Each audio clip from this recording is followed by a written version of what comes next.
Hello guys, ഇന്നൊരു special day ആണ് കേട്ടോ. ഇന്ന് ലോക വയോജന ദിനമാണ്. ഇന്നത്തെ ഈ ദിവസം അലനല്ലൂർ പഞ്ചായത്തിലെ 17-ാം വാർഡിലെ 65 വയസ്സിന് മുകളിലുള്ള സീനിയർ സിറ്റിസൺസിനെ സംഘടിപ്പിച്ച് വയോജന ദിനാഘോഷ പരിപാടി സംഘടിപ്പിച്ചിട്ടുണ്ട്. ഈവനിങ് 3 മണിക്കാണ് കേട്ടോ പരിപാടി തുടങ്ങിയിരിക്കുന്നത്.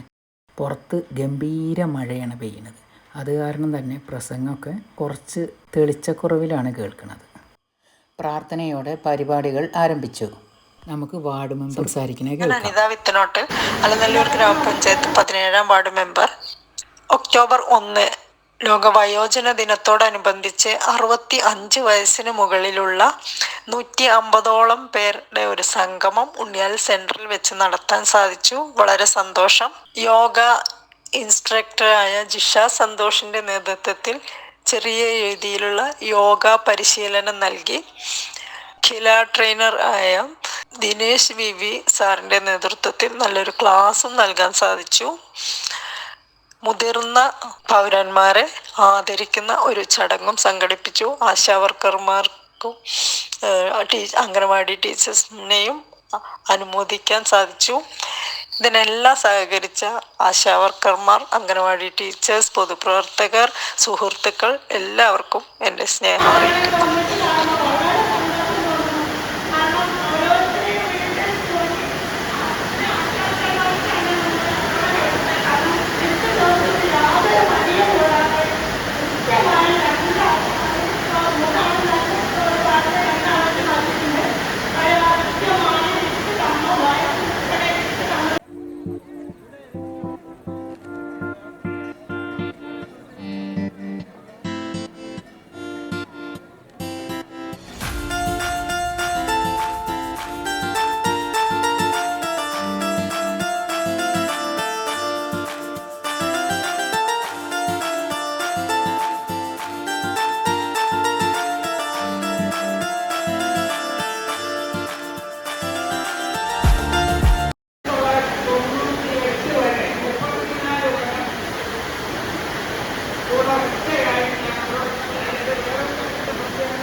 യോഗയിൽ സംഘടിപ്പിച്ച നമ്മുടെ യോഗ ടീച്ചറെ ഒരു ചെറിയ മൊമെന്റോ പരിചയമാണെന്ന് വക നൽകുന്ന ചടങ്ങാണ്.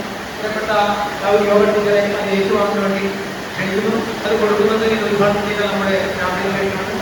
രാമചന്ദ്രനെയും ഉദ്ഘാടനം ചെയ്യുന്നത്.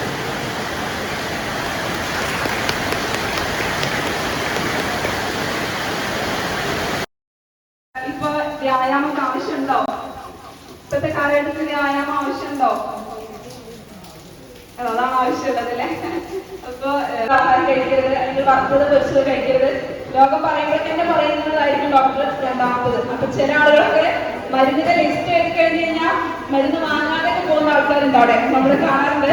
കാരണം പത്തെന്ന് പറഞ്ഞു കഴിഞ്ഞാൽ മരുന്ന് തന്നെ വേണ്ട, അല്ലെങ്കിൽ മരുന്ന് പത്തത്തെ കുറിച്ച് ആലോചിക്കാൻ പോലും ചെയ്യാത്ത രീതിയിൽ. ഇപ്പൊ യോഗയ്ക്കാണെങ്കിലും കുറെ ആളുകൾ അങ്ങനെ പറയാറുണ്ട്, യോഗയ്ക്ക് വരുമ്പോൾ പത്തൊക്കെ ഉണ്ടോ, അങ്ങനെ എന്തെങ്കിലും കഴിക്കാൻ പാടായിട്ടുണ്ടോ, അങ്ങനെയൊക്കെ യോഗയ്ക്ക് ഒന്നില്ലാത്ത പറയുന്ന ആൾക്കാരുണ്ട്. ഇപ്പൊ യോഗ എന്നുള്ളത് ശരിക്കൊരു വ്യായാമ പദ്ധതിയാണ്. നമ്മുടെ ശരീരം പണ്ടാണെങ്കിൽ നമുക്കല്ലാതെ ഇപ്പൊ നമുക്കിപ്പോ ചെറിയ രീതിയിലുള്ള ജീവിതശൈലി രോഗങ്ങൾ ഉണ്ടായിരുന്നു. പണ്ട് നമ്മള് ഒരുപാട് ചെറുപ്പത്തിലൊക്കെ പണി അല്ലെങ്കിൽ എന്തെങ്കിലുമൊക്കെ ജോലി ചെയ്ത് തുടങ്ങിയതായിട്ട് നമ്മളിവിടെ ഇരിക്കുന്ന ഭൂരിപക്ഷം ആളുകൾ പല 5-ാം ക്ലാസ് തൊട്ടും 6-ാം ക്ലാസ് തൊട്ടൊക്കെ നമ്മൾ ചില ഏജിലുള്ള ആൾക്കാരൊക്കെ പറയാറുണ്ട്, അല്ലെങ്കിൽ 5-ാം ക്ലാസ് തൊട്ട് അല്ലെങ്കിൽ 6-ാം ക്ലാസ് തൊട്ടിട്ടൊക്കെ ഞാൻ ഓരോ ജോലികൾ ചെയ്യുന്ന ആളുകളാണ്. പക്ഷേ നമ്മളിപ്പോ ഒന്നും ജോലിയൊന്നും ഇല്ലാതെ അല്ലെങ്കിൽ വീട്ടിലെ വേറെ വ്യായാമങ്ങളൊന്നും ഇല്ലാതെ നമ്മളാണ് നമുക്ക് എന്ത് വരാൻ തുടങ്ങിയത്, അസുഖങ്ങൾ വരാൻ തുടങ്ങിയത്.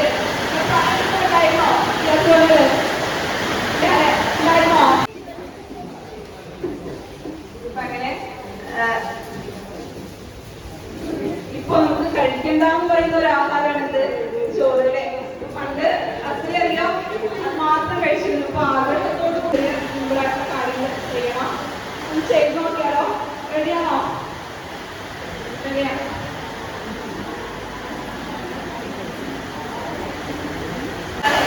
കൈ നോക്കുന്ന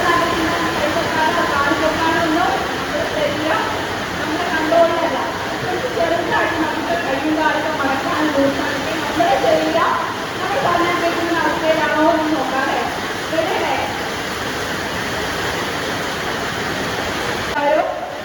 കാലിന്റെ 10 വിരലുകളൊന്ന് മടക്കുക നിർത്തും ചെയ്യാം. 10 വിരലുകൾ ഇതുപോലെ നന്നായിട്ട് ടൈറ്റ് ചെയ്യാം, ലൂസ് ചെയ്യാം. 1 2 3 4 5 6 7 8 9 10. റിലീസ്. കാലിലെ 10 വിരൽ പറഞ്ഞാൽ കേൾക്കുന്നുണ്ടോ? കാൽ കുറച്ചുകൂടെ പൊക്കി പിടിക്കും. 1 2 1 2 1 2 1 2 1 2. നമുക്ക് വലിച്ചു മുന്നിലേക്ക് കാലിലേക്ക് സ്ട്രെച്ച് ചെയ്യാം. 1 2 3 4 5 6 7 8 9 10. റിലീസ്. ഇനി 2 കൈ ഷോൾഡറിൽ വയ്ക്കും. ഷോൾഡറിൽ വയ്ക്കാം. ഷോൾഡർ റൊട്ടേറ്റ് ചെയ്യാം. റൊട്ടേറ്റ് സ്ഥലത്ത് ചെയ്യാം. 1 2 2 കൈ ചെയ്യാം. മൈക്രോ കാണാം. 2 കൈ പോലെ വയ്ക്കാം.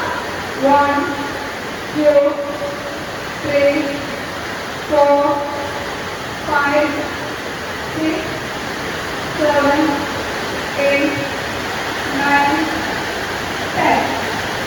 കണ്ടോ? തിരിച്ചൊന്നേ ബാങ്കിക്ക്.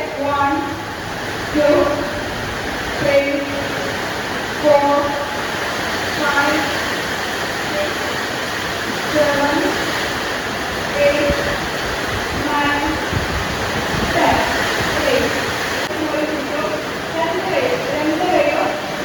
നന്നായിട്ട് ടൈറ്റ് ചെയ്യാൻ ശ്രമിക്കുക. 1 2 3 4 5 6 7 8 9 10. ഒന്ന് കുറിച്ചിരിക്കുന്നേ. 1 2 3 4 5 6 7 8 9 10. ഒന്ന് നാലാമത്തേക്കും കൈ നടത്തിയിട്ട് 1 2 3 4 5 6 7 8 9 10. ലോകാധ്യക്ഷ, ഈ ചടങ്ങ് ഔപചാരികമായി ആരംഭിച്ച പ്രിയപ്പെട്ട രാഘവേട്ടൻ, നിങ്ങൾക്ക് ക്ലാസ് എടുക്കുന്നതിന് വേണ്ടി ചേർന്ന പ്രിയപ്പെട്ട പ്രദേശ, ഈ വാർഡിന്റെ മുഖ്യക്കാർ രാജേട്ടൻ, സമാശം, ഇവിടെ ഇരുന്നുള്ള എല്ലാവർക്കും എല്ലാവരെയും ഞാൻ അറിയുന്ന ആളുകളെ കൂടുതൽ. അതിൽ ഏറ്റവും കൂടുതൽ അറിയാൻ ആഗ്രഹിച്ചതാണ് നാരായണൻ. കാരണം പണ്ട് അവസരങ്ങളിലേക്ക് പോകാൻ വേണ്ടി ഇവിടെ വന്ന് ഇറങ്ങുന്ന സമയത്ത് ആദ്യം അദ്ദേഹം വന്നിട്ടാണെന്ന് കഴിഞ്ഞത്. ഏതായാലും ഇന്നത്തെ ഒരു ദിവസം അത് വയോജന ദിനം. ഒരു കൊല്ലത്തിൽ 365 ദിവസം, ഓരോ ദിവസവും ഓരോ ദിനമാണ്. 2024 ഒക്ടോബർ 1 വയോജന ദിനത്തിന് കൊടുത്തിരിക്കുന്ന ഒരു മുദ്രാവാക്യമുണ്ട്. ആ മുദ്രാവാക്യം അന്തസ്സോടെയുള്ള വാർദ്ധക്യം എന്നാണ്. അന്തസ്സോടെയുള്ള വാർദ്ധക്യം. നമ്മളൊക്കെ ഭയപ്പെടുന്ന ഒരു കാലമാണ് ഈ കാലം. എപ്പോൾ വാർദ്ധക്യം ചോദിച്ചാൽ എനിക്കറിയില്ല. ലോകാരോഗ്യ സംഘടന പറയുന്നത് 80 വയസ്സ് വരെ യൗവനാണെന്ന്. 80 വയസ്സ് വരെ. 80 വയസ്സ് കഴിഞ്ഞാലാണ് വൃദ്ധന്മാരാകുന്നത് എന്നാണ് പുതിയ കണക്ക്. ഞാനിവിടെ പ്രിയപ്പെട്ട ഉദ്ഘാടകനും സ്വാഗത പ്രസംഗമൊക്കെ നടത്തിയ സമയത്ത് പ്രിയപ്പെട്ട രാജേട്ടൻ അദ്ദേഹത്തിന്റെ സ്വാഗത പ്രസംഗം നടത്തിയ സമയത്ത് വൃദ്ധസദനങ്ങളെ കുറിച്ച് പരാമർശിച്ചു. അപ്പൊ എനിക്ക് ഓർമ്മ വന്നൊരു കാര്യം, 2002 ഞാൻ ബ്ലോക്ക് പഞ്ചായത്ത് മെമ്പറായിരിക്കുന്ന സമയത്ത് കുമരമ്പത്തൂർ ഗ്രാമപഞ്ചായത്ത് ഒരു വൃദ്ധസദനം തുടങ്ങാൻ വേണ്ടി ബ്ലോക്ക് പഞ്ചായത്ത് തീരുമാനിച്ചു. അങ്ങനെ കുമരമ്പത്തൂർ ഒരാൾ സ്ഥലമൊക്കെ തന്ന് അവിടെ 5 ലക്ഷം രൂപ, അന്ന് 5 ലക്ഷം എന്ന് ഇന്നത്തേത് പോലല്ല, കുറച്ചുകൂടെ മൂല്യമുണ്ട്. അപ്പൊ 5 ലക്ഷം രൂപ മുടക്കി ഒരു വൃദ്ധസദനം പണിയുന്നതിന് വേണ്ടി തീരുമാനിച്ചു. അതിനൊരു സംഘാടക സമിതി എന്ന നിലക്ക് കുറെ ആളുകൾ വിളിച്ചു വരുത്തി. അന്ന് അതിന്റെ പ്രസിഡന്റ് പ്രിയപ്പെട്ട ജമീല ടീച്ചറായിരുന്നു. ജമീല ടീച്ചർ ഉദ്ഘാടനം കഴിഞ്ഞ് പലരും ആശംസ പറഞ്ഞു. ആശംസ പറഞ്ഞവരൊക്കെ പറഞ്ഞത് മണ്ണാർക്കാട് ബ്ലോക്ക് പഞ്ചായത്തിന്റെ ഒരു നല്ല പ്രവർത്തനമാണിത്, വയസ്സായ ആളുകൾക്ക് താമസിക്കാൻ പറ്റിയ ആ ഒരു വീടായി അത് മാറ്റണം എന്നൊക്കെ പറഞ്ഞ ഒരുപാട് ആളുകൾ നല്ല നിലക്കുള്ള ആശംസ പറഞ്ഞു. മണ്ണാർക്കാട് ബ്ലോക്ക് പഞ്ചായത്തിനെ പുകഴ്ത്തിക്കൊണ്ടേ പാടു. പക്ഷെ അന്ന് ഒരാൾ, അദ്ദേഹത്തിന്റെ മുഖം ഇപ്പോഴും എന്റെ മനസ്സിലുണ്ട്. ഞാനായിരുന്നു ചെയർമാൻ. എല്ലാവരുടെ ആശംസയും കഴിഞ്ഞതിന് ശേഷം അദ്ദേഹം എഴുന്നേറ്റ് നിന്നിട്ട് പറഞ്ഞു, മോനെ അത് ഈ പഞ്ചായത്തിൽ കൊണ്ടുവരരുത്, ഈ പഞ്ചായത്തിൽ അങ്ങനെ ഒരു വീട് വേണ്ട, ഒരു വൃദ്ധസദനം വേണ്ട. നീ ഇന്ന് അത് ഉണ്ടാക്കിയാൽ നാളെ നിന്റെ മകൻ സൗകര്യത്തിന് വേണ്ടി നിന്നെ ഇവിടെ കൊണ്ടുവന്നാക്കും. അതുകൊണ്ട് ദയവായിട്ട് വൃദ്ധസദനം കുമരപുത്തൂർ പഞ്ചായത്തിൽ നിന്ന് നിങ്ങൾ മാറ്റണം എന്നാണ് അദ്ദേഹം സൂചിപ്പിച്ചത്. മാറ്റി. കാരണം അദ്ദേഹത്തിന്റെ ആ ശബ്ദം, അല്ലെങ്കിൽ അദ്ദേഹത്തിന്റെ അഭിപ്രായം, അദ്ദേഹത്തിന്റെ ഉറച്ച തീരുമാനം നമ്മൾ ആലോചിച്ചാൽ അതൊരു ശരിയാണ് എന്ന് തോന്നുന്നു. ഈ കോടതിയും പിന്നെ നിയമവും ഇല്ലായിരുന്നുവെങ്കിൽ, കോടതി നിയമം ഇല്ലായിരുന്നുവെങ്കിൽ വയോജനങ്ങൾ കൊല ചെയ്യപ്പെടുന്ന ഒരു സാഹചര്യം നാട്ടിലുണ്ടാകുമായിരുന്നു എന്നാണ് ഞാൻ സംശയിക്കുന്നത്. കാരണം പ്രായം കൂടിക്കഴിഞ്ഞാൽ മക്കൾക്കൊരു വെറുപ്പാണ്. ആ മക്കൾ വളരുന്നതിന് വേണ്ടിയാണ് നമ്മൾ ഈ കോലമാകുന്നത്. പറയാറുണ്ട്, നിന്റെ വാപ്പ കൊണ്ട വെയിലാണ് നിന്റെ തണല്, നിന്റെ പിതാവ് കൊണ്ട വെയിലാണ് നിന്റെ തണല് എന്നൊക്കെ ഒരുപടി ആളുകൾ ക്ലാസ് എടുക്കാൻ പ്രേമപ്പെട്ട ദിനേശ് അദ്ദേഹത്തിന്റെ ക്ലാസ്സുകൾ. പക്ഷെ അതൊക്കെ ഉണ്ടായേക്കാം. ഞാൻ ഏറ്റവും കൂടുതൽ സന്തോഷിക്കുന്ന ഒരു മനുഷ്യരാണ്, ഞാൻ ഏറ്റവും കൂടുതൽ സന്തോഷിക്കുന്ന ഒരാളാണ്. കാരണം എന്നും എഴുന്നേൽക്കാൻ, സ്വന്തമായി എഴുന്നേറ്റിരിക്കുക മാത്രം ചെയ്യും, ഭക്ഷണം കഴിക്കും, സ്വന്തമായി എഴുന്നേറ്റിരിക്കും, ഭക്ഷണം കഴിക്കും. അല്ലാതെ മറ്റൊന്നിനും കഴിയാതെ എന്റെ പ്രിയപ്പെട്ട മാതാവിനെ ഇന്നും പൊന്നുപോലെ ഞാൻ നോക്കിക്കൊണ്ടിരിക്കുക. പൊന്നുപോലെയാണ് നോക്കുന്നത്. ഉമ്മ ഇന്ന് ഇന്നത് വേണമെന്ന് ആവശ്യപ്പെട്ടാൽ എന്റെ കയ്യിൽ ഇല്ലെങ്കിൽ ഞാൻ കടം വാങ്ങി അതെത്തിച്ചു കൊടുക്കും. ഇന്നലെ പറഞ്ഞു എനിക്ക് ബിരിയാണി വേണം, മകടക്കത് വേണം, ഇടക്ക് വേണ്ടാതെ ബിരിയാണി കിട്ടിയതിനെ വേണം, മന്തിയായിട്ട് മതിയായി അത് കൊണ്ട് കൊടുത്തു. അപ്പൊ ഞാൻ ഏറ്റവും സന്തോഷിക്കുന്നത് എന്റെ മാതാവിന് 96 വയസ്സായി. 96 വയസ്സിലാണ് എന്റെ ഉമ്മ ജീവിക്കുന്നത്. ഇപ്പോഴും എനിക്ക് കാണാം. ഞാൻ ഉണ്ണിയാലേക്ക് ഈ പരിപാടിക്ക് വരുമ്പോഴും വീട്ടിൽ നിന്ന് ഇറങ്ങുമ്പോഴും വീട്ടിലേക്ക് കയറി ചെന്നാലും വീട്ടിൽ നിന്ന് ഇറങ്ങി പോലും ഉമ്മാനോട് പറയുമ്പോൾ ഞാൻ പോവാണ്, ഇന്നോടത്തൊക്കെ പോവാണ്. കയറി ചെന്നാൽ ഒന്ന് വിളിക്കും.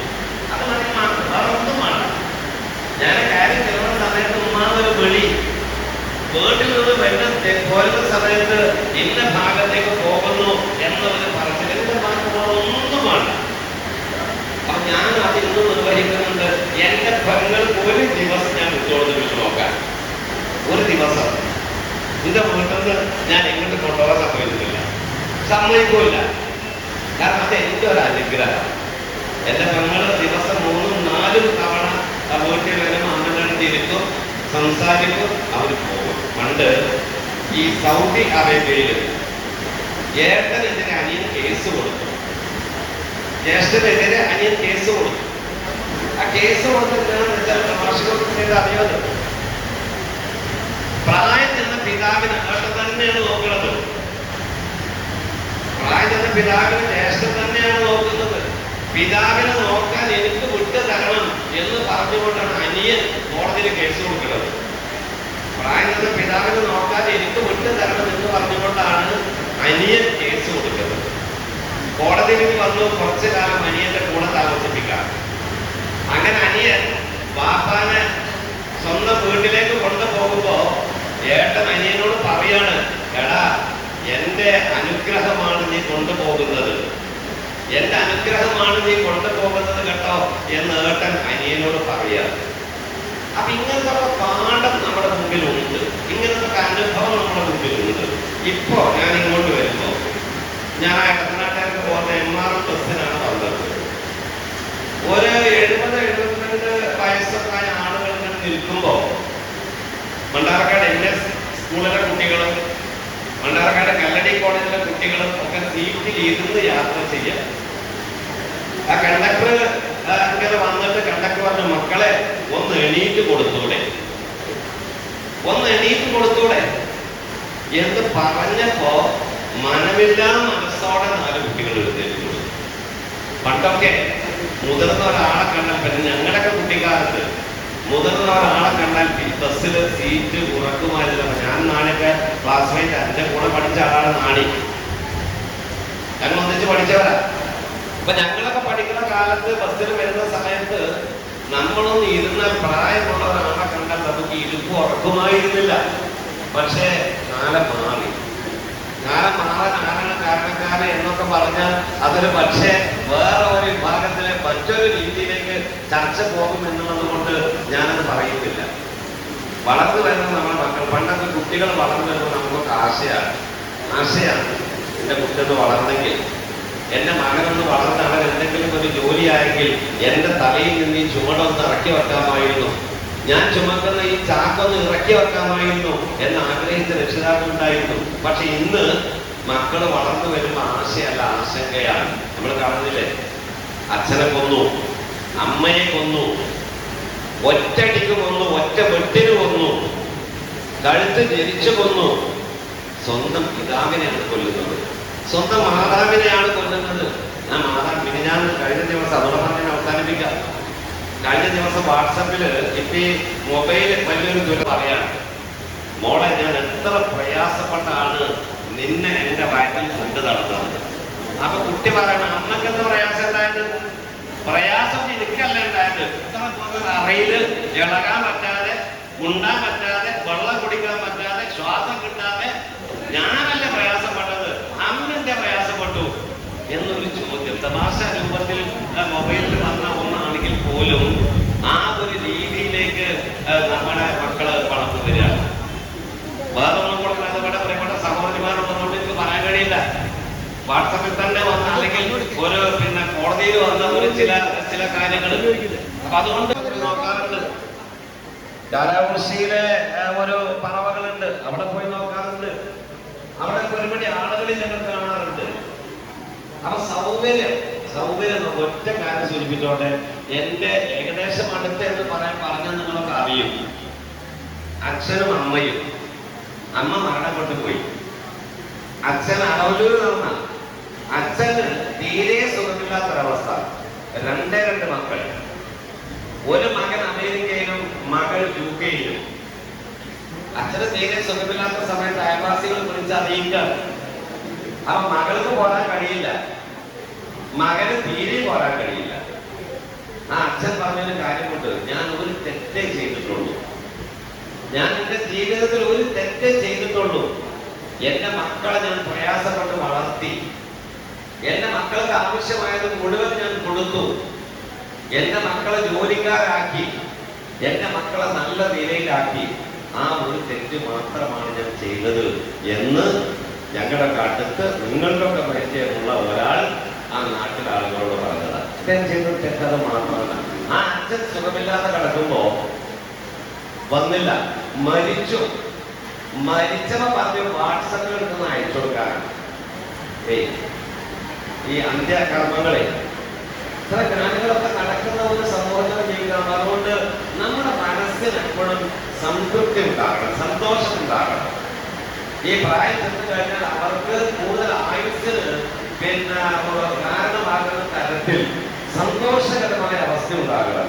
ആ സന്തോഷകരമായ അവസ്ഥ ഉണ്ടാകാൻ പകൽ വീട് എന്ന് പറയുന്ന ഒരു സംവിധാനം, പകൽ വീടാണെന്നുണ്ടെങ്കിൽ പ്രായം ചെന്ന ആളുകൾക്ക് രാവിലെ ഒരു 9 മണിക്ക് വന്ന് ഒരു 5 മണി വരെ അവിടെ ഇരുന്ന് പഴയ നാട്ടുവർത്താനൊക്കെ പറഞ്ഞ് പോകുമ്പോൾ സ്വാഭാവികമായും അത് മനസ്സിന് വലിയ ഒരു ആശ്വാസമാണ്. പക്ഷെ നമ്മുടെ പഞ്ചായത്തിനെ സംബന്ധിച്ചിടത്തോളം സ്വന്തമായി സ്ഥലമില്ല. സ്ഥലമുണ്ടെങ്കിൽ കെട്ടിടം നമുക്ക് ഉണ്ടാക്കാമായിരുന്നു. ഞങ്ങൾ പലരോട് പറയുന്നത്, ആരെങ്കിലും ഒരു 5 സെന്റ് സ്ഥലം ഒരു സ്ഥലത്ത് ആരെങ്കിലും ഒരു 5 സെന്റ് സ്ഥലം സൗജന്യമായി നമ്മുടെ പഞ്ചായത്തിന് കൊടുക്കുകയാണെങ്കിൽ അവിടെ 5-10 ലക്ഷം രൂപ മുടക്കി ഒരു ചെറിയ വീട് പോലെ ഒരു പകൽ വീട് ഉണ്ടാക്കിയാൽ ഈ വീട്ടിൽ ഒറ്റപ്പെട്ട് കിടക്കുന്ന വീടിന്റെ കാവൽക്കാരനായി കിടക്കേണ്ടി വരുന്ന ഈ വയോജനങ്ങൾ അവർക്ക് അവിടെ രാവിലെ 9 തൊട്ട് 5 മണി വരെ ഉച്ചക്കൊരു ഭക്ഷണമൊക്കെ കൊടുത്ത് തമാശ പറഞ്ഞ് കളിയിലും ചിരിയിലും ഏർപ്പെടാവുന്ന ഒരു സാഹചര്യം ഉണ്ടാക്കിയാൽ അത് മനസ്സിന് വലിയ കുളിർമയുണ്ടാക്കും എന്ന കാര്യത്തിൽ നടക്കുക. ബഷീർക്ക് നാസർ എന്ന് പറഞ്ഞ വിഷയമാണ്. വളരെ നാസർ ഇത്തരം ഒരു വേദി സംഘടിപ്പിച്ച പ്രിയപ്പെട്ട അനിത മെമ്പർ എന്റെ സഹപ്രവർത്തകയാണ്. അനിത മെമ്പറെ ഞാൻ മുക്തകണ്ഠ പ്രശംസിക്കാം. ഈ വാർഡിൽ ഇത്രയും ഈ ആളുകളെ വയോജനങ്ങളായിട്ടുള്ള വൃദ്ധരെന്നൊരിക്കലും ഞാൻ പറയില്ല, വയോജനങ്ങളായിട്ടുള്ള നിങ്ങൾക്ക് ആശങ്കയും വേണ്ട, ഒരാശങ്കയും വേണ്ട, ആശങ്കപ്പെടാതെ ജീവിക്കുന്ന ഒരു സാഹചര്യത്തിന് വേണ്ടി നമുക്കൊക്കെ ഒന്നിക്കാം എന്ന ഒരു സന്ദേശം നൽകിക്കൊണ്ടാണ് മൂല്യം എന്ന ഒരു വാക്കിലൂടെ ഇങ്ങനെ ഒരു സംഭവം, ഇങ്ങനെ ഒരു പരിപാടി സംഘടിപ്പിച്ച പ്രിയപ്പെട്ട അനിത മെമ്പറെ ഞാൻ മുക്തകണ്ഠ പ്രശംസിക്കുകയാണ്.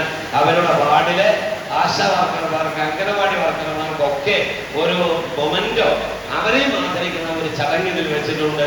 അതിനും അവരെ ഞങ്ങൾ അഭിനന്ദിക്കുന്നു. ഈ ചടങ്ങിന് എല്ലാവിധ ഭാവങ്ങളും ചേരുകയാണ്. കാരണം വളരെ എന്താ പറയുക, അർത്ഥവത്തായിട്ടുള്ള നമ്മുടെ ജീവിതത്തിൽ പകർത്താൻ പറ്റാവുന്ന ക്ലാസ് എടുക്കുന്നതിന് വേണ്ടിയാണ് ദിനേശ് സാർ വന്നിട്ടുള്ളത്. അപ്പൊ അദ്ദേഹത്തിന് വഴിമാറി കൊടുക്കേണ്ടതുള്ളത് കൊണ്ട് ഞാൻ എല്ലാവിധ ആശംസകളും ഞാൻ അവസാനിപ്പിക്കുന്നു. അഭിവാദ്യങ്ങൾ അർപ്പിക്കുന്നു.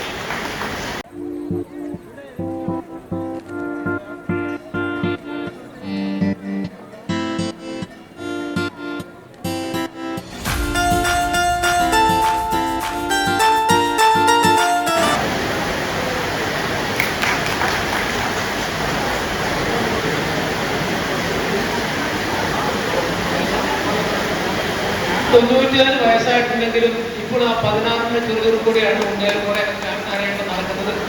അദ്ദേഹത്തിന് ഇനിയും ദീർഘായുസ്സ് കൊടുക്കട്ടെ എന്ന് പ്രാർത്ഥിക്കാം. അടുത്തായി നമ്മുടെ ഈ ആദരവ് സ്വീകരിച്ചിട്ടുണ്ട് കുഞ്ഞായമ്മ, നമ്മുടെ കാരണവരാണ്. കുഞ്ഞായമ്മ ആരാണെന്ന് നമ്മളെ വളരെ സ്നേഹത്തോടുകൂടെ കൊണ്ട് ക്ഷണിക്കുകയാണ്. ലളിത ഒന്ന് കൈപിടിച്ചുകൊണ്ട്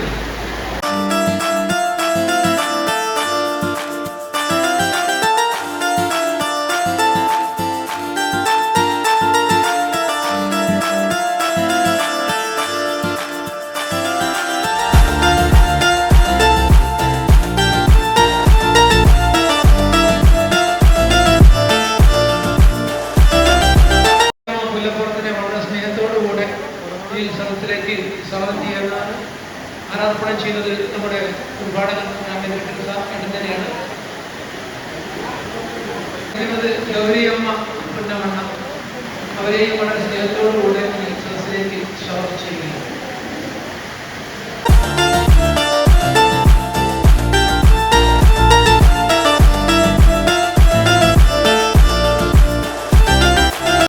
സത്യത്തിൽ നിങ്ങൾ വയോജകൻ എന്ന് പറയുന്നതിനേക്കാൾ നല്ലത് സീനിയർ സിറ്റിസൺ എന്ന വാക്കുകൾ ഉപയോഗിക്കും. കാരണം നിങ്ങൾ ആ സത്യത്തിലെ നമ്മുടെ നാടിൻ്റെ എല്ലാ വീട്ടിലും ഇത് കാരണക്കാരാണ്. സത്യത്തിൽ നേരത്തെ പറഞ്ഞ പോലെ പ്രായം എന്നുള്ളതൊരു അക്കം മാത്രമാണ്. അങ്ങനെ കാലഘട്ടം വന്നു. പിന്നെ കുറച്ചുകൂടി കഴിഞ്ഞാൽ നമ്മളൊരു 10-35 വയസ്സൊക്കെ കഴിഞ്ഞാൽ പിന്നെ സംഭവിക്കുന്നത് എന്താണ്? നമുക്ക് ആരോഗ്യത്തെ സമ്പത്തുണ്ട്, സമയമുണ്ടാവും. സമയമില്ലാത്ത കാലഘട്ടമാണ് ജോലി വരാൻ. പിന്നെ ഒരു 55-60 വയസ്സൊക്കെ കഴിഞ്ഞാൽ നമുക്ക് അത്യാവശ്യം സമ്പത്തുണ്ടാവും, സമയമുണ്ടാവും, ആരോഗ്യം ഉണ്ടാവും. ഇത് മൂന്നും ഒരിക്കലും ഒരേ കാര്യം ഒരുമിച്ച് വിടുകയും അത് മനുഷ്യന്റെ സൃഷ്ടിപ്പിച്ച ഒരവസ്ഥ. ഇനിയൊരു ക്ലാസ്സിന് എത്രത്തോളം പ്രസക്തിയുണ്ടെന്ന് എനിക്ക് അറിഞ്ഞൂടാ. മഴ ചോർന്നു, ആൾക്കാർ പോകാനുള്ള ഒരു മാനസികാവസ്ഥയിലുണ്ട്. എന്തായാലും ഈ നമ്മുടെ നാട്ടില് പറഞ്ഞോടെ ഹലോ ഹലോ ഹലോ പറയട്ടെ. നമ്മുടെ നാട്ടില് ഞാൻ എന്നോട് ചോദിക്കാൻ ഇവിടെ എത്ര വീടുണ്ട്? എന്നോട് 1000 വീടുണ്ട്. ഞാനിങ്ങനെ കണക്കൂട്ടി 1000 വീടാണെങ്കിൽ 60 വയസ്സിന് മുകളിലുള്ള ആൾക്കാർ ഇത്ര പോലെ 204 ആളുണ്ടാവുമെന്ന് നമ്മളോട് പറഞ്ഞു. ഞാനിങ്ങനെ കേരളത്തിന്റെ കണക്ക് പ്രകാരം നോക്കുകയാണെങ്കിൽ 12%, 112 ആളുകളാണ്. 1000 കൊണ്ടെന്ന് പറഞ്ഞാൽ 5000 ജനസംഖ്യ ഉണ്ടാവും. 5000ന്റെ 12% എന്ന് പറഞ്ഞാൽ 400 അടുത്ത് ആൾക്കാരുകളുണ്ട്. ഇങ്ങനെ കണക്കൂട്ടിക്കുമ്പോൾ പറഞ്ഞാൽ 60 മേപ്പെട്ടല്ല 65 മേപ്പെട്ടാണ് വിളിച്ചിട്ടുണ്ടാവും. 204. എന്തായാലും കേരളത്തിലെ ഒരു കണക്ക് എന്ന് പറയുമ്പോൾ 2011 സെൻസസ് പ്രകാരം 100 ആൾക്ക് 12 ആള് 60ന്റെ മുകളിൽ.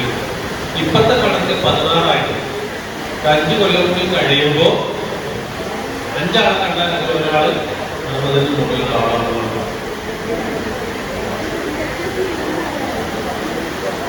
ഏതാണ്ട് 20% ആൾക്കാർ 60 വയസ്സിന് മുകളിലുള്ള ആൾക്കാരാണ്.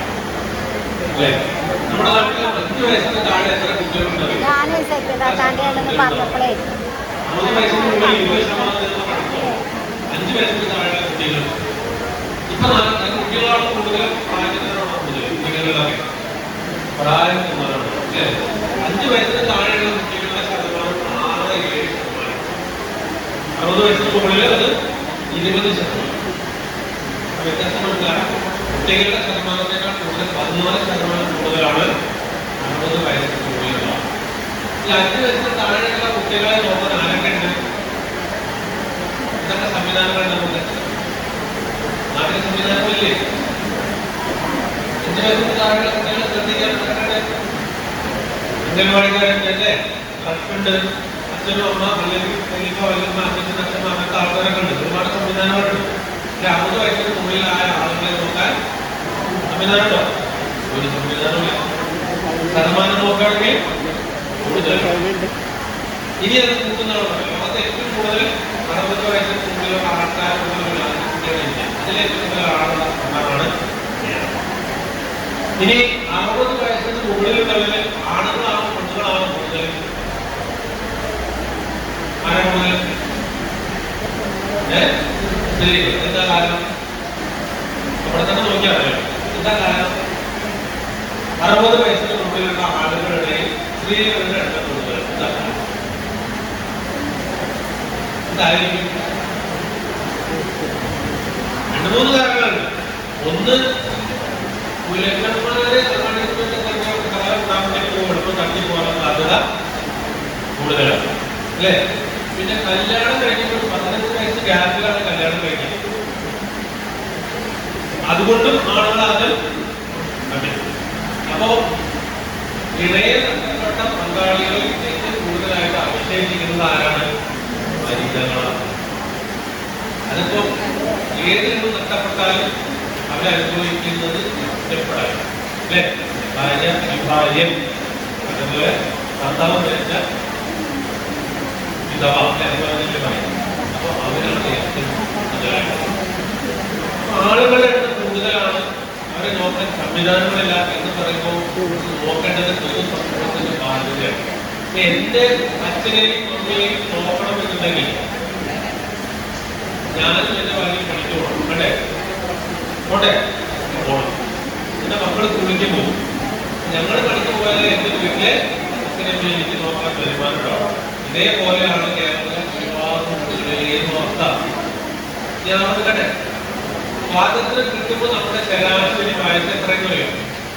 40 വയസ്സാണ്. ഇപ്പൊ എത്രയാണ് ശരാശരി? ആയിരത്തിലേക്ക് എത്ര വയസ്സുള്ള ജീവിക്കുമ്പോൾ ശരാശരിയാണ് 74 വയസ്സാണ്. അതിൽ പെണ്ണുങ്ങൾക്ക് പിന്നെയും കൂടും. അപ്പൊ അതുകൊണ്ട് പെണ്ണുങ്ങൾ പിന്നെ ബാക്കിയാവില്ല. ആണുങ്ങൾ നേരത്തെ തട്ടി 74 വയസ്സാണ് ആണുങ്ങളുടെ, പെണ്ണുങ്ങളുടെ 76 വയസ്സ്. അപ്പൊ 40-ൽ നിന്ന് ശരാശരി 24 വരെ ആയി. ഇനി വേറെ ചോദ്യം ചോദിക്കട്ടെ, ഈ പ്രായം ചെന്ന ആൾക്കാരെ എത്ര വരെ കൂടുന്നത് ഗുണമാണോ ദോഷമാണോ? അത് നമുക്ക് ഗുണമാണോ ദോഷമാണ്? നാട്ടിൽ പ്രായം പണ്ട് കൊല്ലത്തെ കാലമില്ലാത്ത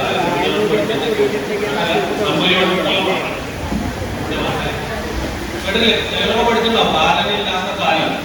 അല്ലേ? അപ്പോട്ടെ, അപ്പൊ ഈ പ്രാൻ എന്ന ആൾക്കാരായിട്ട് കൂടുതൽ ഗുണാണോ ദോഷമാണ്?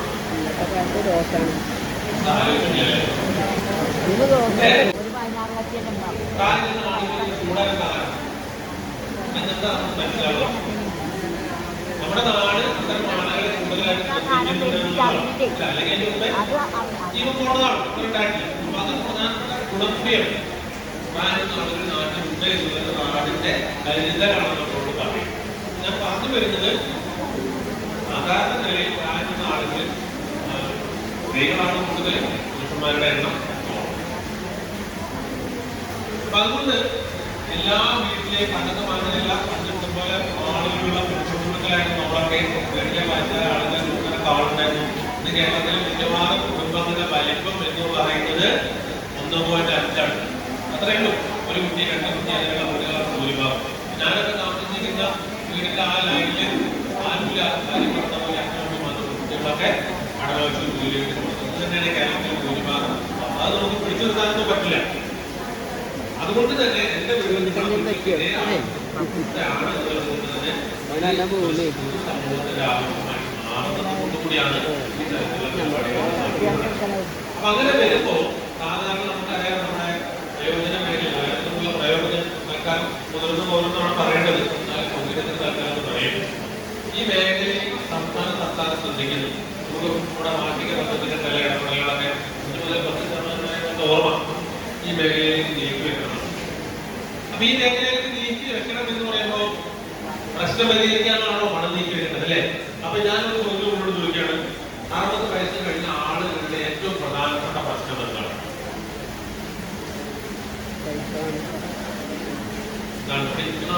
ഏറ്റവും പ്രധാനപ്പെട്ട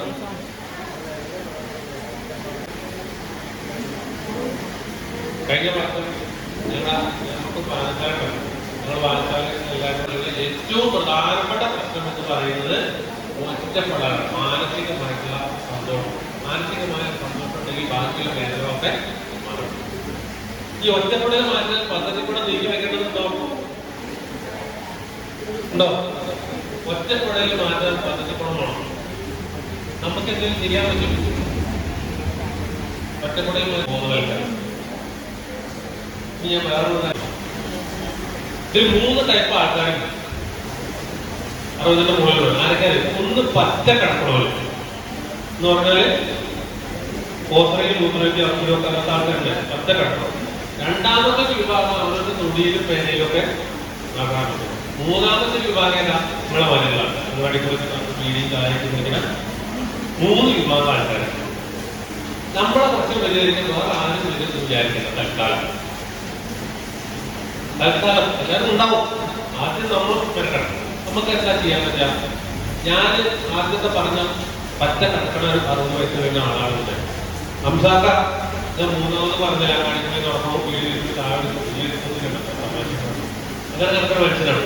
മൂപ്പർക്ക് മനസ്സുണ്ടെങ്കിൽ പറ്റ തളർന്ന് കിടക്കുന്നതിന്റെ അടുത്ത് 2 മണിക്കൂർ വന്ന് എന്ത് ചെയ്യാം? തൽക്കാലം പറയാം, അല്ലേ? ഇന്ന് ഹംസാക്കുണ്ടെങ്കിൽ നാളെ അനിത രാമചേട്ടൻ രാധേട്ടൻ ഒരാഴ്ച ഒരാഴ്ച മാറി കിട്ടി. അപ്പൊ അങ്ങനെ ഒരു സംവിധാനം അത് നാട്ടിൽ കാണാൻ പറ്റണേ. മനസ്സിലായി? അത് തന്നെ സംവിധാനമാണ്. ഞാൻ ഇതൊക്കെ എന്താ പറയുന്നത്? സാധാരണ നമുക്ക് ഏതാണ്ട് 1000ഓളം നിർദ്ദേശങ്ങളുടെ സ്ഥാപനങ്ങൾ നമ്മള് ഇതിന്റെ ഫണ്ട് പലപ്പോഴും ചെലവഴിക്കുന്നത് വയോജന മേഖല ആകെ ചെയ്യുന്ന ഏറ്റവും പ്രധാനപ്പെട്ട പരിപാടികൾ എല്ലാവർക്കും കട്ടിൽ കൊടുക്കണം. കട്ടിലെന്തിനാ? കിടക്കാൻ 60 വയസ്സ് കഴിഞ്ഞാൽ പിന്നെ കടക്കണം എന്നാണ് പറയുന്നത്. നമ്മള് കിടക്കല്ല വേണ്ട, പുറത്തേക്കുള്ള വേണ്ടതാണ്. അപ്പോഴാണ് നമ്മൾ സാധാരണ കടന്നാല് രണ്ടാമത്. അപ്പൊ ഒന്നാണ് ചെയ്യും. ചില ആൾക്കാർക്ക് വടി കൊടുക്കും, ചിലർ കണ്ണട കൊടുക്കും, ചിലർ കമ്പിളി കൊടുക്കും, ചിലർ ദേശമില്ലാത്തമായി ഒക്കെ ചെയ്യുന്നത് പഞ്ചായത്തിന്റെ വർഷത്തിൽ ഇവിടെ ചെയ്യുന്നത് നല്ലതാണ്. പക്ഷെ ഈ പറയുന്ന മേഖലയിലെ ആൾക്കാർ ഏറ്റവും പ്രധാനപ്പെട്ട ഒറ്റപ്പെടലാണ്. അത് വലിയ പണം വേണ്ട.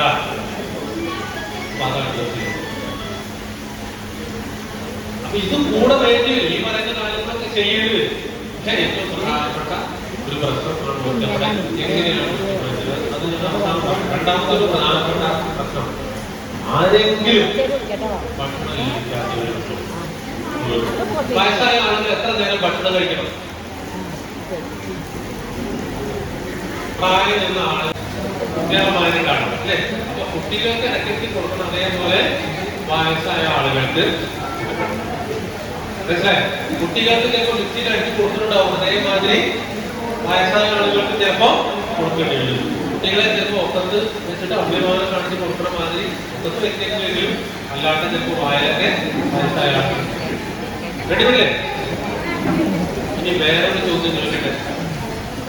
നിങ്ങളുടെ വീട്ടിൽ ആരുടെയെങ്കിലും വീട്ടിൽ, ഇപ്പൊ നമ്മുടെ വീട്ടില് ഒരു 1.5 വയസ്സുള്ള കുട്ടികൾ വിചാരിക്കുക, അല്ലെങ്കിൽ ഒരു വയസ്സുള്ള കുട്ടി, ആ കുട്ടിക്ക് നമ്മൾ എന്ത് ഭക്ഷണം കൊടുക്കുക? ബാക്കിയുള്ള കഴിക്കുന്ന ഭക്ഷണമാണ് കൊടുക്കുക. എന്ത് ഭക്ഷണം കൊടുക്കുക? 10 മാസം പ്രായമുള്ള കുട്ടിക്ക് 10 മാസം പ്രായമുള്ള കുട്ടിക്ക് കൊടുക്കുന്ന ഭക്ഷണവും 25-30 വയസ്സുള്ള ബാല്യക്കാരൻ അതിന്റെ അച്ഛൻ കൊടുക്കുന്ന ഭക്ഷണവും ഒരേ മാതിരിയാണ്. എന്തുകൊണ്ടല്ല? നമ്മളൊക്കെ വീട്ടിൽ അങ്ങനെയല്ലേ? എന്തുകൊണ്ടല്ല?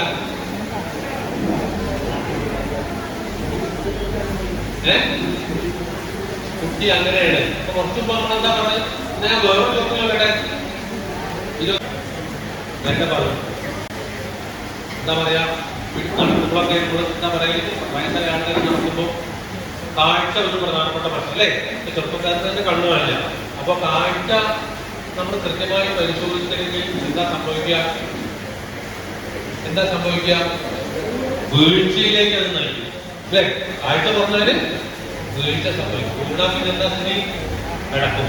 അപ്പൊ എല്ലാവരും പ്രായം നാട്ടിലൊക്കെ ആഗ്രഹിക്കുന്ന ഒരു കാര്യം എന്താണ്? ഒരു കാരണവശാലും എന്ത് ചെയ്യേണ്ടത് പറയാൻ കടന്നു പോകരുതേ എന്നാണ്. അപ്പൊ അങ്ങനെ കടന്നു പോകാതെ പ്രാർത്ഥിക്കണം എന്നുണ്ടെങ്കിൽ എന്ത് ചെയ്യണം? ആദ്യം നമ്മുടെ കാഴ്ച പരിശോധിക്കണം. ആരൊക്കെ കാഴ്ച പരിശോധിക്കലും? എത്ര പേര് കാഴ്ച പരിശോധിക്കും? കാശ് ഗുണത്തിനെ കുറിച്ച് കാരണമൊന്നും പരിശോധിക്കും. അല്ലെങ്കിൽ ഇപ്പൊ പ്രായത്തിലേക്ക് ഇങ്ങനെ കോട്ടേക്ക് പറയുന്നവരാണ് നല്ലൊരു ശതമാനം സാധാരണക്കാരായ സ്ത്രീകൾ അല്ലേ? അതവരെ കൊണ്ടുവരുന്നെങ്കിൽ എവിടേക്കാ വീഴ്ചയിലാണ് കൊണ്ടുവരുന്നത്. കാഴ്ച പരിശോധിക്കാൻ ആശുപത്രിയിൽ പോവുകയുണ്ട്. വളരെ നിസ്സാരമാണ്.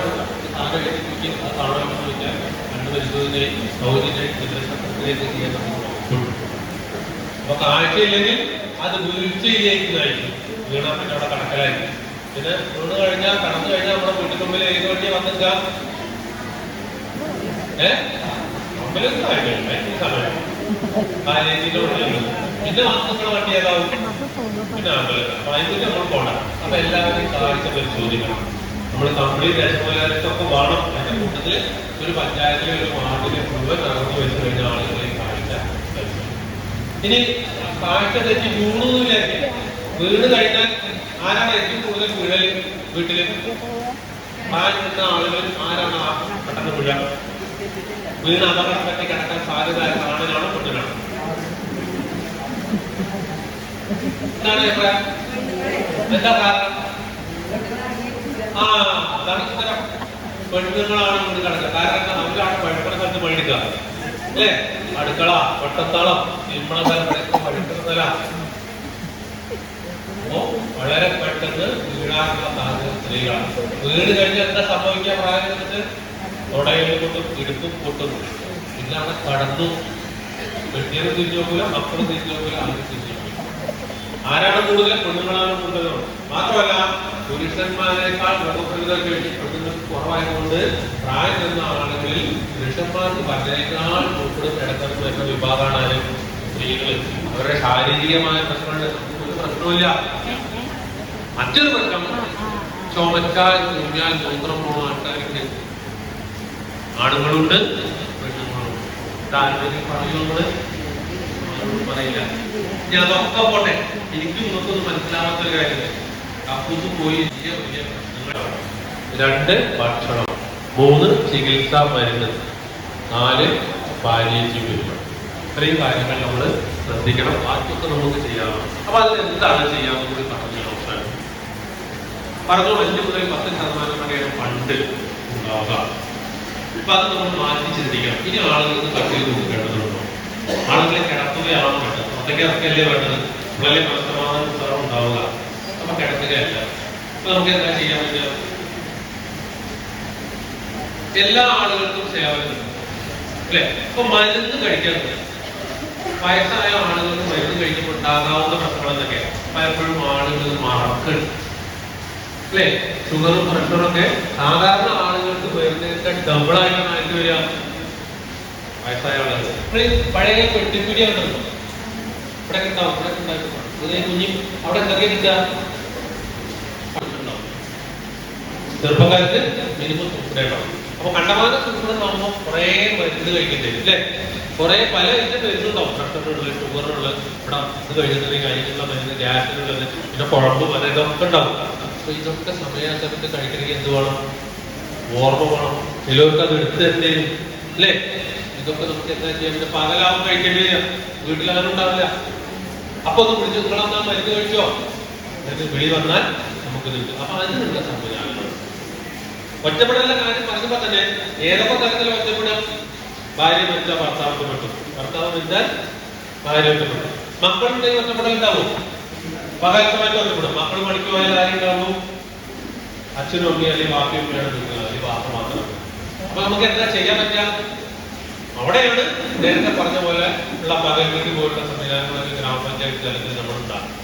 അപ്പൊ നമ്മൾ അംഗനവാടിയിലേക്ക് സ്കൂളിലേക്കൊക്കെ കുട്ടികളെ വണ്ടിയിൽ കയറ്റി കൊണ്ടുപോകണില്ലേ? ഇതേമാതിരി നമ്മുടെ പകൽവീട്ടിലേക്ക് 60 വയസ്സ് കഴിഞ്ഞ ആളുകളെ വണ്ടിയെ കയറ്റി പകൽ സമയത്ത് പകൽ വീടുകളിലാക്കുകയും അവിടെ കളിക്കാനും ടി വി കാണാനും പത്രം വായിക്കാനുള്ള സംവിധാനം ഏർപ്പാടാക്കുന്നു.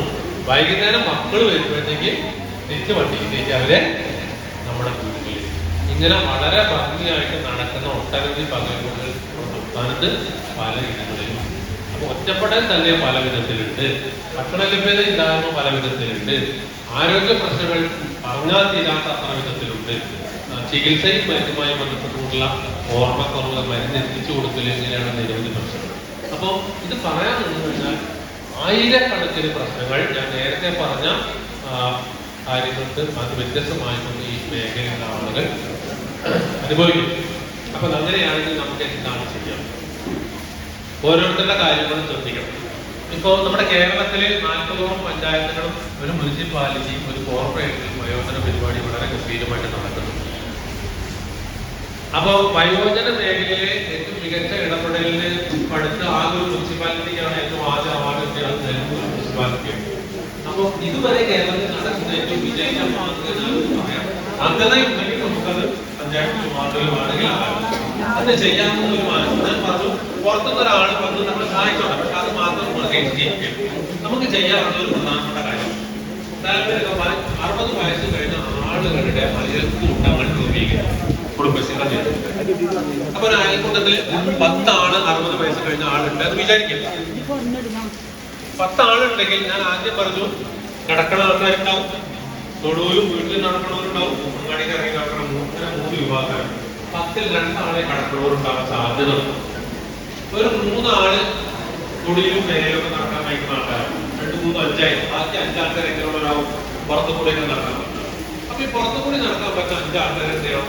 ഈ കിടക്കുന്ന ആൾക്കാരുടെ ആഴ്ചയ്ക്ക് ഓരോ ദിവസം ഞാൻ വർത്താനം പറയാൻ പോകണം. ഒരു അയൽക്കൂട്ടത്തെ കാര്യം പറയുന്നത് അവിടെ കിടക്കുന്ന ആൾക്കാർക്ക് മരുന്ന് എടുത്തു കൊടുക്കേണ്ടി വരും. ചിലപ്പോൾ ഒന്ന് ഫോൺ ചെയ്താൽ മതി, അല്ലെങ്കിൽ അവിടെ മരുന്ന് കഴിച്ചുകൊണ്ട് ചോദിക്കാം. അപ്പൊ ആ അയൽക്കൂട്ടത്തിലെ ആളുകൾ തന്നെ പരസ്പരം സഹായിക്കുന്ന രൂപത്തിലേക്ക്. അപ്പൊ പരസ്പരം സഹായിക്കുമ്പോൾ ഞാൻ പരസ്പരം അല്ലാണ്ടായി തീരാൻ ഞാൻ നിങ്ങളൊന്ന് സഹായിക്കാൻ പറ്റുന്ന നേരം പോകായത് വർത്തമാനം പറയുന്നത് മാനസികമായി സുഖം കിട്ടണ്ടേ. അപ്പൊ എനിക്ക് പ്രായമായിരിക്കുന്നു, ഞാൻ ആക്റ്റീവാകും. ഈ രൂപത്തിലേക്ക് നമുക്ക് ഓരോ വാർഡുകളിലും 10 ആളുകളെ ചേർത്താൽ 20 ആളുകളെ ചേർക്കുന്നത് അല്പനേരം നമ്മുടെ ജിനേഷാരുടെ ക്ലാസ് എടുത്തു. എല്ലാവർക്കും ഇഷ്ടമായി കാണുമെന്ന് വിചാരിക്കുന്നു. അദ്ദേഹത്തിന് ഞങ്ങളുടെ ഒരു വലിയ ഉപഹാരം നൽകുകയാണ്. അത് നമ്മുടെ രാമേന്ദ്രനെ ക്ഷണിക്കുന്നത് സ്വീകരിക്കുന്നതിന് വേണ്ടി ദിനേശാറിനെ ഒരു സ്നേഹത്തോടെ ക്ഷണിക്കുന്നു.